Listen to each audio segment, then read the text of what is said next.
चलो देखे प्यारे छात्रों, स्वागत है आपको चैनल पर। नहीं, हाँ चलो देखो क्या है। पहला नंबर क्वेश्चन कहा गया है, दो वृत्त है। कितने वृत्त है? दो वृत्त की त्रिज्या, सबसे पहले दो वृत्त है तो दो वृत्त पहले हम बनाएंगे। दो वृत्त तो देखो बढ़िया से, हल्ला मत करो, खाली सुनो। ये पहला वृत्त है हमारा और ये हमारा दूसरा वृत्त है। पहला वृत्त और दूसरा वृत्त। एक वृत्त की त्रिज्या क्रमशः 19 सेंटीमीटर और कितना सेंटीमीटर? 9 सेंटीमीटर। एक वृत्त की त्रिज्या हमारा कितना सेंटीमीटर? 19 सेंटीमीटर। 19 सेंटीमीटर।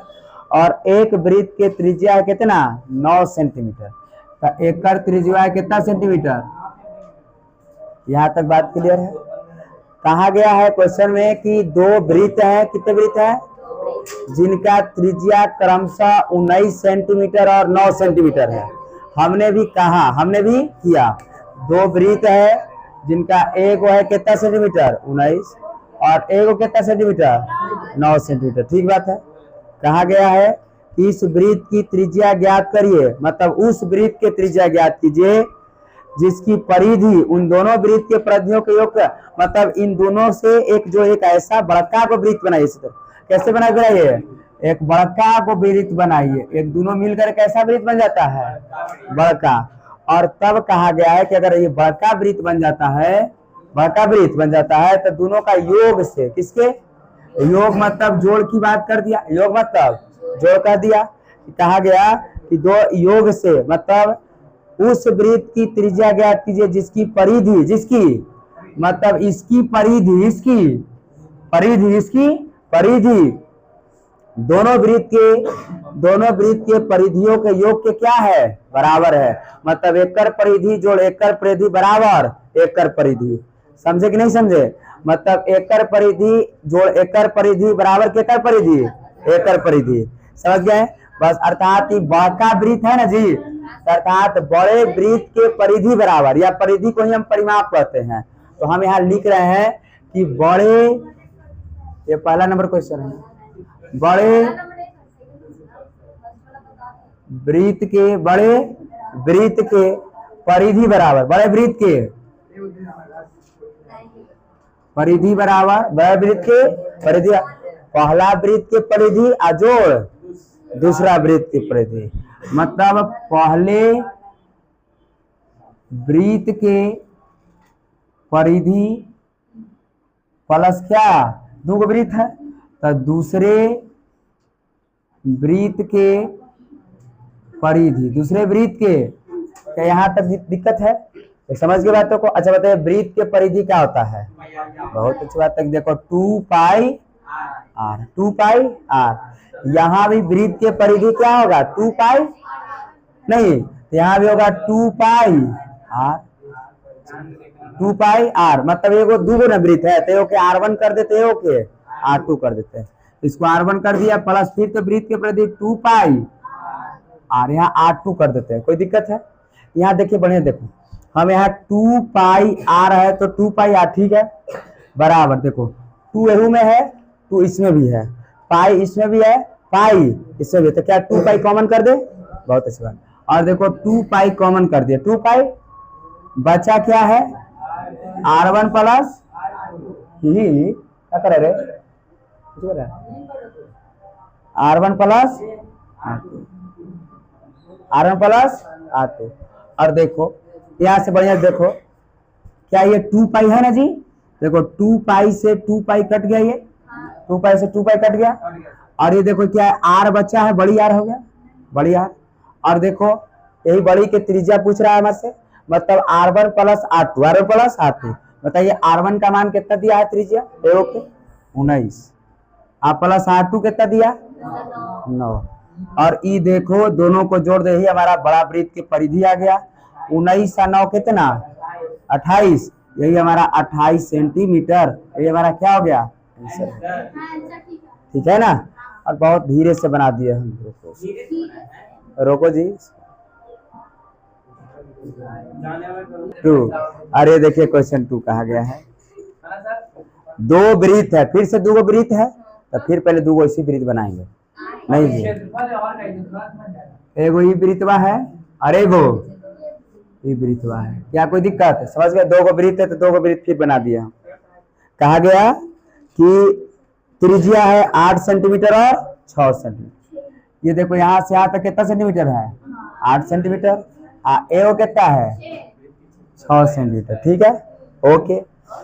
और कहा गया है कि उस वृत्त के त्रिज्या जिसका क्षेत्रफल और इन दोनों वृत्त के क्षेत्रफल के योग के बराबर। तो बस क्षेत्रफल वाला आपकी लगा देंगे। किसको वाला? मतलब एक ये दोनों से बनाकर एक बड़ा वृत्त बनेगा, बड़ा वृत्त। इसका क्षेत्रफल क्या होगा? इसका क्षेत्रफल, हाँ, तो हम लिखे यहाँ कि बड़े वृत्त के क्षेत्रफल बराबर, बड़े वृत्त के क्षेत्रफल बराबर, बड़े वृत्त के क्षेत्रफल बराबर पहला वृत्त के क्षेत्रफल प्लस दूसरा वृत्त के, पहला वृत्त के क्षेत्रफल प्लस दूसरा वृत्त के क्षेत्रफल, पहला वृत्त के क्षेत्रफल, पहला वृत्त के क्षेत्रफल प्लस क्या? दूसरा वृत्त के क्षेत्रफल, दूसरे वृत्त के क्षेत्रफल, दूसरे वृत्त के क्षेत्रफल। ठीक है ना? अच्छा बताइए वृत्त का क्षेत्रफल क्या होता है? बहुत अच्छी बात। तो पाई आर स्क्वायर, पाई आर, ठीक है ना, पाई आर स्क्वायर। अच्छा यहाँ भी पहला वृत्त के क्षेत्रफल पाई आर स्क्वायर होगा ना? ये देखो पाई आर स्क्वायर, मतलब आर 2 है यहाँ, तो एगो के R1 कर देते हैं, पाई आर स्क्वायर R1 आप प्लस पाई आर स्क्वायर क्या? R2। कोई दिक्कत है? अब देखिए यहाँ ठीक है पाई आर स्क्वायर, ठीक है ना, और यहाँ देखो कॉमन करते हैं हम, क्या पाई एकरो में है? पाई एकरो में, तो पाई पाई कॉमन हो लेता है। तो देखो हम पाई क्या कर लिए? कॉमन कर लिए। बचा क्या हमारा? R1 का स्क्वायर प्लस क्या? R2 का। कोई दिक्कत नहीं? ये देखो ये पाई से पाई कट गया, पाई से पाई कट गया, ये हमारे पास बचा आर स्क्वायर। क्या बचे? आर स्क्वायर बराबर, ये देखो R1 का स्क्वायर, R1 कितना है? तो इसके जगह हम 8 का स्क्वायर कर सकते हैं, प्लस है तो प्लस R2 का स्क्वायर, R2 कितना है? 6, इसीलिए 6 का स्क्वायर कर दे। क्लियर है? अब देखो आर स्क्वायर बराबर 8 का स्क्वायर कितना? तो क्या 64 लिख दे, प्लस 6 का स्क्वायर 36 लिख दे। देखो आर स्क्वायर बराबर 100 हो जाएगा, और स्क्वायर हटेगा तो इधर क्या चढ़ जाएगा? रूट। स्क्वायर हटता है तो रूट, और आर बराबर हो गया 100 अंडर क्या? रूट। इसीलिए आर 100 का वर्गमूल कितना? 50। हाय भगवान, 100 का वर्गमूल कितना? 100 को हम 10 गुना 10 लिख सकते हैं ना जी, और इसीलिए 2 गो रहता है तो एगो क्या हो जाएगा? इसीलिए आर बराबर कितना आ गया? 10। आर बराबर 10, यही हमको निकालना था। आर बराबर कितना? 10, और ये हमारा क्या हो गया? आंसर। और ऐसा आपको एक क्वेश्चन बनाना है, ऐसा है।